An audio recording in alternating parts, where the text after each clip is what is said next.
From a train tunnel through the middle of the mountain to exotic animals to an amazing bicycle trail. It's all right here in Southwest Virginia on this episode of I Want to Do That.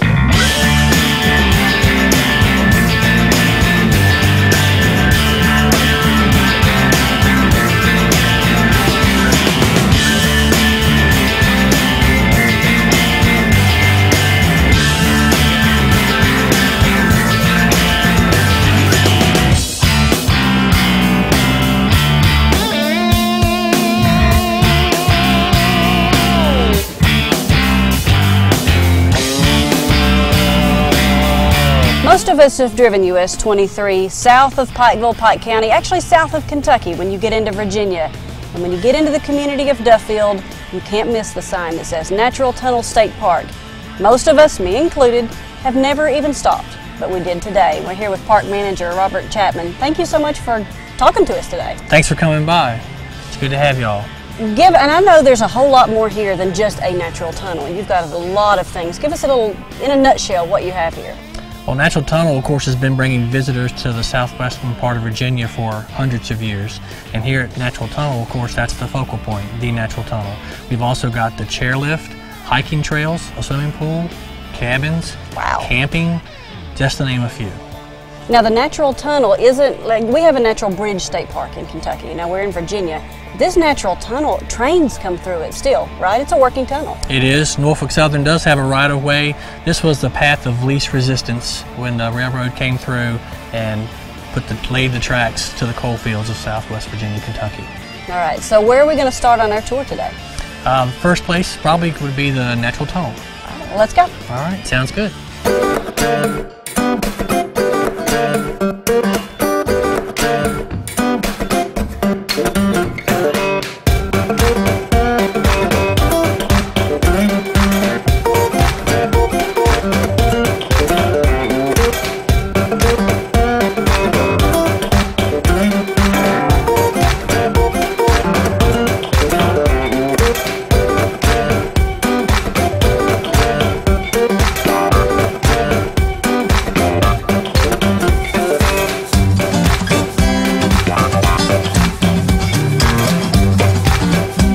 Now, the hiking trails, you said you've got several miles of that. Are they down here, or where do they originate from? Most of the hiking trails originate from up at the visitor center. The only way to get down to the tunnel gorge here is ride the chairlift down or walk down the tunnel trail in front of the visitor center. But it's pretty much just straight up and down, not around the bottom. So everything's at top. Correct. They originate up top and they work their way out around the ridge. If you look up top up here, you can even see the corner of the fence where lovers leap. I see it. Of course, got our Native American legend of the two Native Americans that leapt to their death because the tribes didn't want them to be together.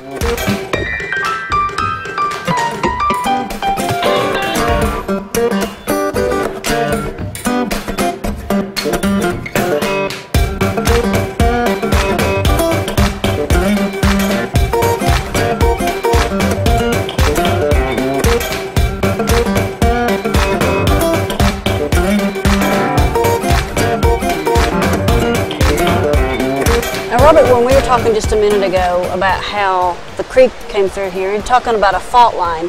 You sort of referred to an area over here and said you could see it. Is that someplace that, show me where that is. If you look over here on the side of the wall here, you'll see the, we call it the big Tennessee and the little Kentucky right there on top of it. Right below Tennessee there's a horizontal line. I actually see it. That horizontal line runs through the ridge and then out this direction, and that's the Glenada Fault Line, which started the formation of what we have here today. Wow.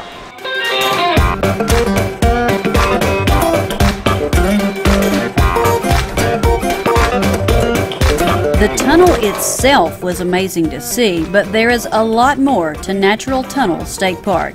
After breaking for the best lemonade around, Robert took us to see the rest of the park, and it's coming up next.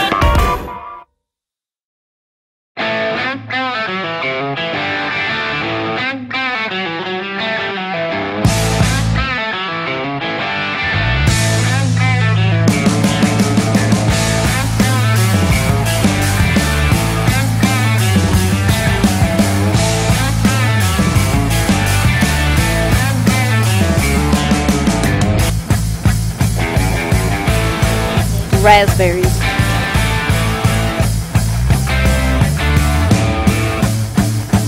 Well, you have taken us to another beautiful view of your state park. So tell us what we're seeing right here. This is actually Stock Creek Gorge. You see the north face of the natural tunnel is just below the rock wall over here. Okay. And actually the Daniel Boone Wilderness Road was actually blazed at the foot of this hill, headed toward Duffield, through Cane Gap, toward Cumberland Gap, Kentucky.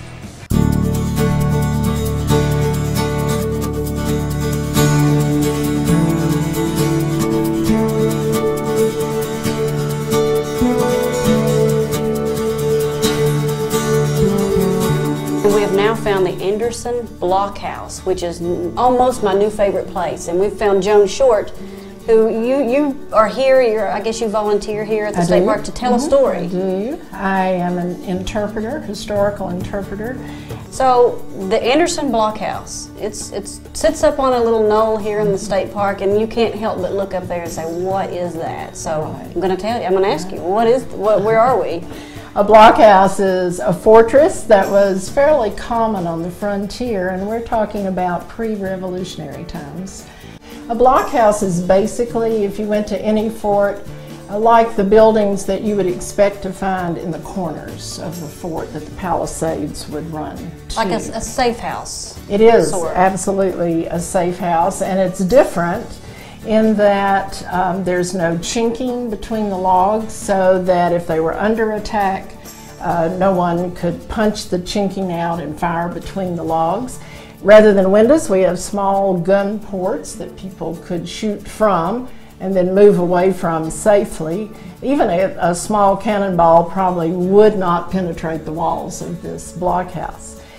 We also have the fireplace, which you see behind us, inside the walls of the house, so they could not break through the mortar and the stones and get into the house that way. The roof is very steep. If they threw torches up, they would just roll off.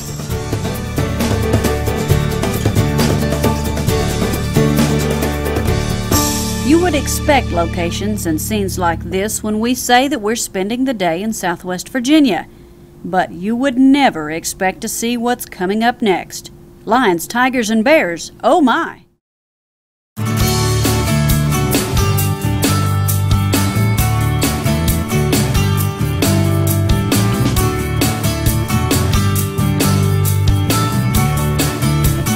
I'll bet most of you watching are like me, and you had no idea we had a zoo in Gate City, Virginia. Well, we do, and we're here. And I'm with Mark Bradley, the owner of Creation Kingdom Zoo. Thank you for having us. Thank you for coming.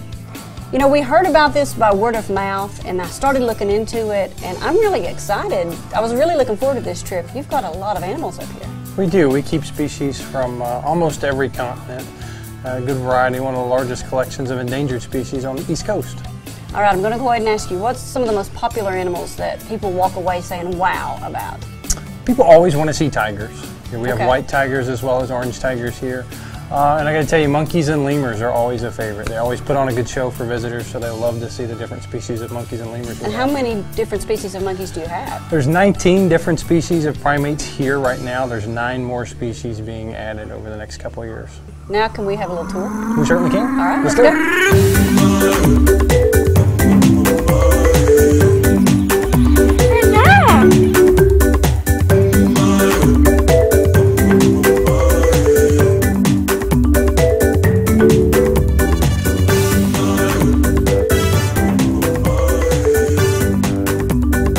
These are white-capped mangabeys. They're among the top 10 rarest primates on the planet. There are 28 specimens in the United States. These two, as a matter of fact, just had their first baby earlier this past year. It was the 10th baby born in captivity since 1880.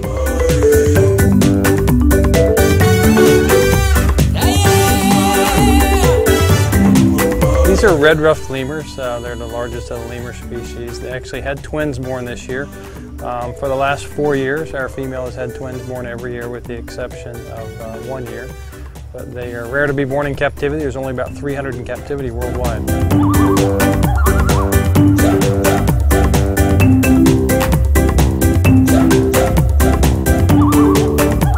Mark, one thing I noticed a minute ago is these guys tarantula's will reach out and touch someone. They can, just inside these perimeter areas. Fortunately, our visitors are actually outside the fence there, but they are interesting primates. They can move from through the forest canopy 120 feet above the ground at about 40 miles an hour.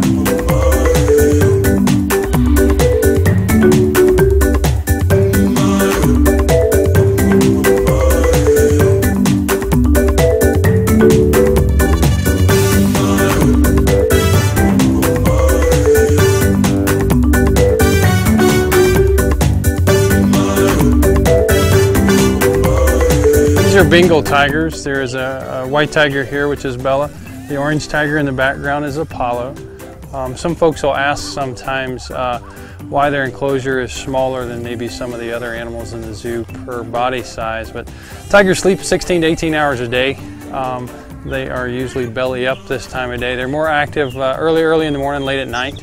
But in the wild, tigers are inefficient hunters. They have about a 20% success rate with kills, so they have large territories in which they're hunting.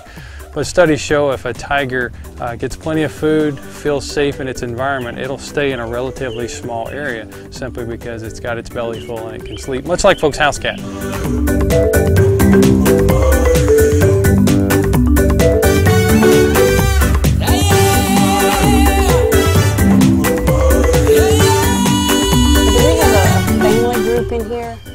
How are they on family groups?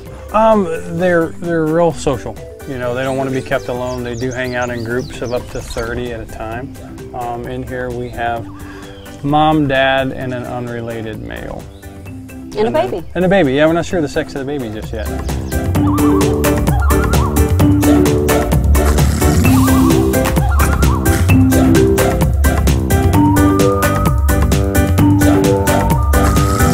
Mark, this is one of the exhibits I wanted to see because I did a little snooping before we got here. I checked your Facebook page and your website, and I saw that you had the spotted hyena. Interesting animals. They have 11,000 pounds per square inch of bite force. They can bite. They're powerful. Absolutely. Bite an elephant femur bone in half.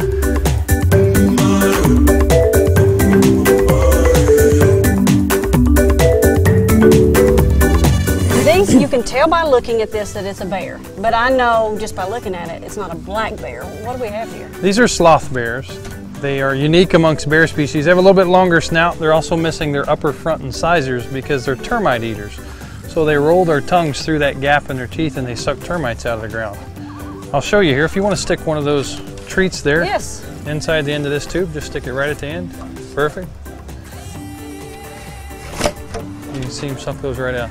That is amazing. It's similar to what they do in the wild when they're sucking out of a termite mound. They can suck from about a distance of 30 feet. Oftentimes they'll blow down the hole, which brings the termites into the hole, and then they suck them out. So sometimes they'll blow in here where the marshmallow's at. I'll let you feed one more. Okay. And sometimes it shoots the marshmallow over the hill. Really? This is Kramer. This is the male. The female, Kamari, is up there a little bit farther up. Now earlier when we were walking around and just looking, it almost seemed like these bears were dancing. They're also called the dancing bears of India. A natural response for these animals when they're content is they'll find a rhythm in nature, and oftentimes they'll bounce with that rhythm. In India, they utilize that sometimes in circuses because it was easy to train the bears to dance because it was something that was natural for them. The problem is they're the most aggressive of all the bear species, so they tend to not work out well with human contact.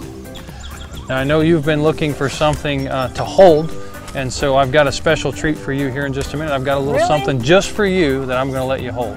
Awesome. Let's go. Let's go. What's that? Has anybody ever told you you have a sense of humor? Absolutely. I told you I had something for you to hold. You sure did. Well, what do we have here? This is a rose-haired tarantula. Very popular in the pet trade. You can buy them at pet stores. This is a large female, and she is. I'm going to let you hold her. If you'll hold out your hands there, just nice and steady. We're just going to let her come right over there. I was told that you really enjoyed arachnids, so there you go. I'm trying to smile because I know there are cameras on me. Okay, I do have a couple questions now that I have a tarantula in my hand. Okay. I have heard something about defense mechanisms of tarantulas with their hair. Absolutely. The hair that's on the back portion of their body. Can I move one hand? You can. On the abdomen there, they've got lots of hair. An animal like a lizard or a snake that's going to attack from behind, then the spider will take the back legs, they'll shake off some of that hair into the predator's eyes and nose. It's kind of like us getting insulation on our skins. It's an irritant to the eyes. Now, I know they have some kind of a venom. They have fangs. They do have fangs. They are able to bite. Fortunately for you, it's nothing more than a bee sting if they do bite. However, this female is very sweet, very gentle, handled by our keepers daily in educational programs, so she is not likely to bite you.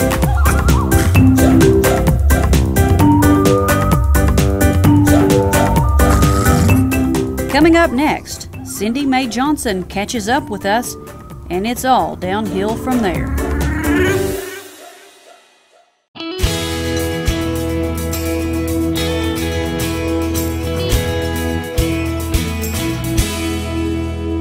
Just about any town in Southwest Virginia is full of history, from the Coal Museum in Big Stone Gap to the Barter Theater in Abingdon to the town of Damascus, where we will begin our next adventure.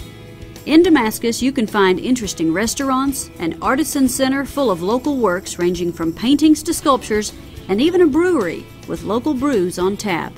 And it's in Damascus where Cindy Mae Johnson and I are about to bicycle 17 miles of the Virginia Creeper Trail thanks to Sundog Outfitters.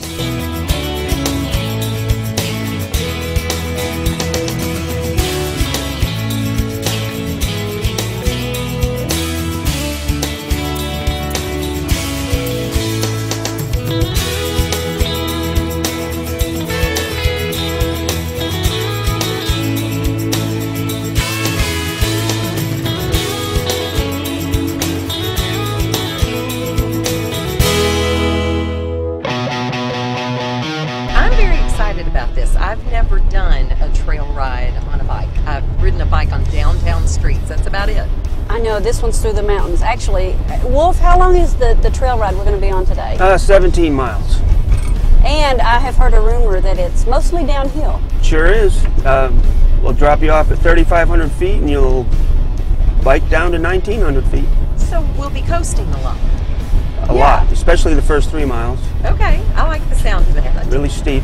All right, now I've seen a lot of pictures on your website and just people that I've known that have done the Creeper Trail, which is where we are today. Is this the segment that is really a lot of where those pictures are taken? Some bridges, a lot of foliage and trees? Yes, 90% of the folks ride this end of the trail because it is mostly on national forest land, and so there's more trestles on this end too. So yeah, you'll most of the photos you see on the Creeper will be on this end. Who actually owns the Creeper Trail itself? Well, this upper half is actually owned by the people of the United States. It's the United States Forest Service, and it's the George Washington National Forest. They maintain this end. It does go through a couple little pieces of private land. You'll see the little signs, it'll tell you so. Then from Damascus to Abingdon, the two towns maintain it and own it. I'm excited about the level of difficulty because I've got some young kids I'd like to bring back, an 8-year-old and a 5-year-old. What does that sound like, Wolf? Could we do that? Oh, definitely, yeah. We've had infants come on these little baby buggies. They strap them in, and we've had people in their 80s and 90s. There's one gentleman who rides just about every day from Abingdon, Virginia to the top and back, so 68 miles round trip. So he rides up. He's We're 83 years cheating. old. Going up. Now, I know that you guys are providing the bikes that we're going to use today, and I know that's a service that you all provide, but if we wanted to bring our own, is that something people can do too? Definitely, yeah. You bring your own and you just pay for the shuttle.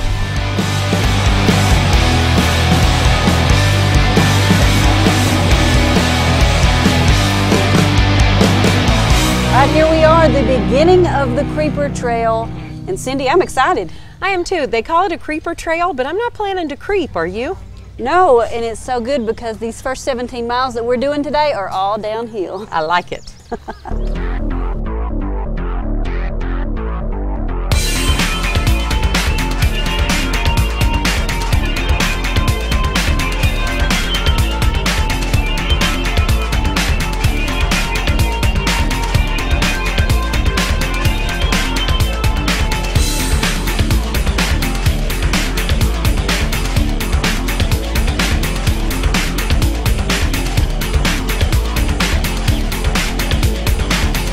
This has been so fun so far. It has. And if we're going all the way to the end, we're here, so we're not even a quarter of the way through. We need to step it up a little bit. Yeah, I think we're 4 miles in. 4 miles and 4 pedals. I'll do that all. I gotta say, the Green Cove Station, pretty neat place. It is a really neat stop. So it looks like our next place is going to be Creek Junction. Let's do it. Let's go.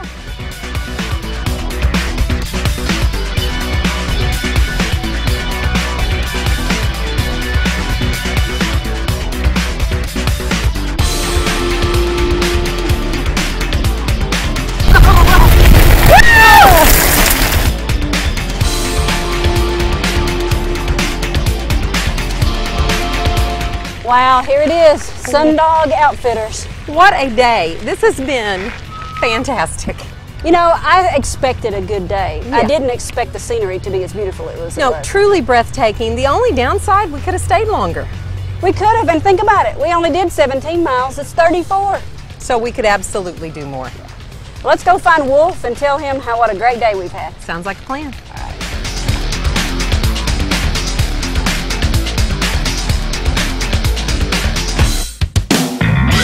This very well may be my favorite episode yet of I Want to Do That. I've overcome one of the biggest fears that I have, and I've ridden a bicycle farther than I've ever ridden one in my life.